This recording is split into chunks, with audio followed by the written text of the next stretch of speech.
welcome to VSA Capital 5 Minute Morning Miner. It's Tuesday, the 28th of October. Morning, Paul. How you doing? I'm very well, thanks. Very well.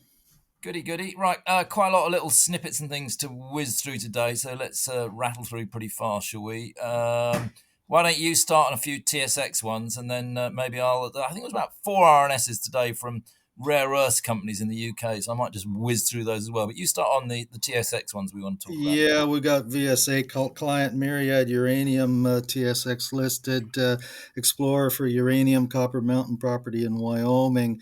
They have the chemical assay results back from the uh, samples of historic drilling that they had sent in to be able to test against the actual uranium content of these samples versus the gamma ray log estimates that had been published previously and historically. It's very good news there.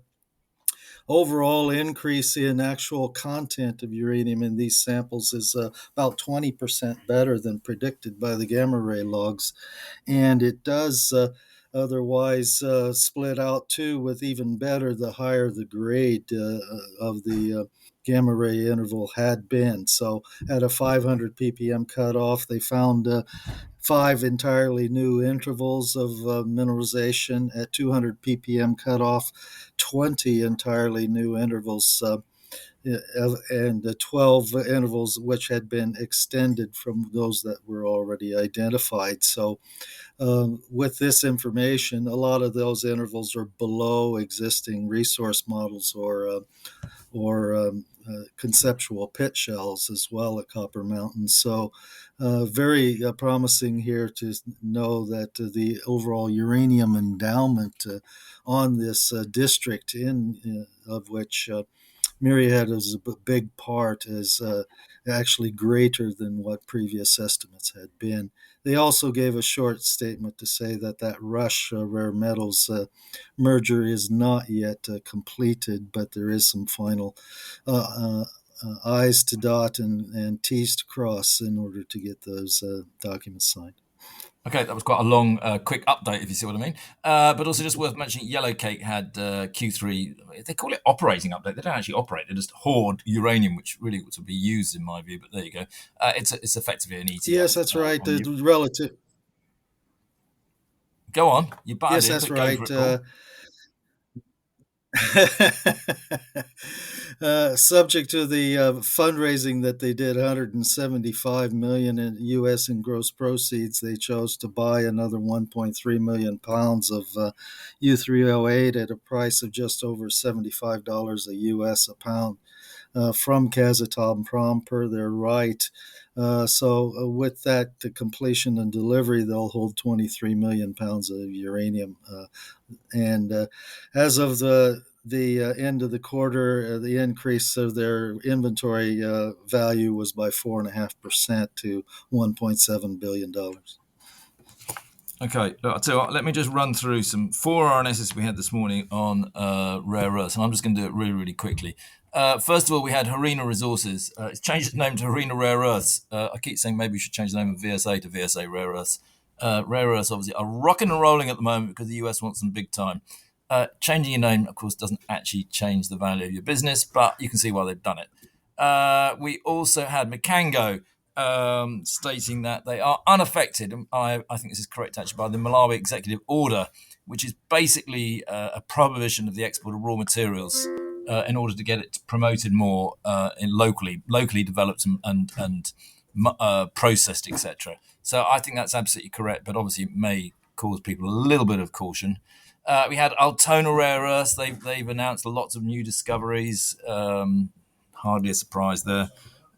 Mining is making a lot of new discoveries, full stop. And we had Pensana that have announced that the US Exim debt funding, which is $160 million, they are trying to accelerate so that they can get their mine and process plant up and running.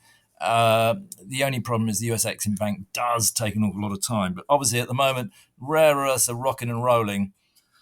I've got to say, normally when rare earths are rocking and rolling and everyone's talking about them, that's often the top of the market. I think longer term, they still look really interesting, but short term, probably time to take some profits. That's just my view, though. Paul, any comments on any of those?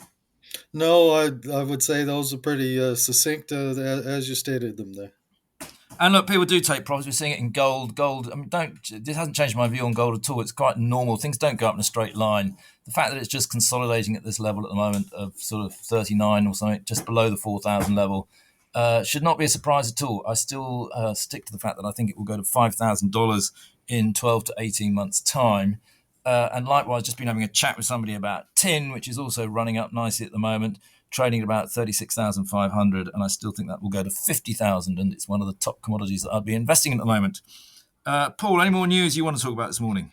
Just real quickly to say that VSA client Avino Silver and Gold yesterday gave the assay results for twin holes they put in at La Preciosa, and those twin holes uh,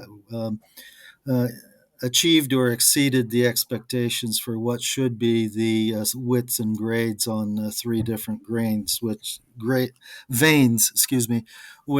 company is specifically targeting for early production in order to pay off the mine development costs at La Preciosa.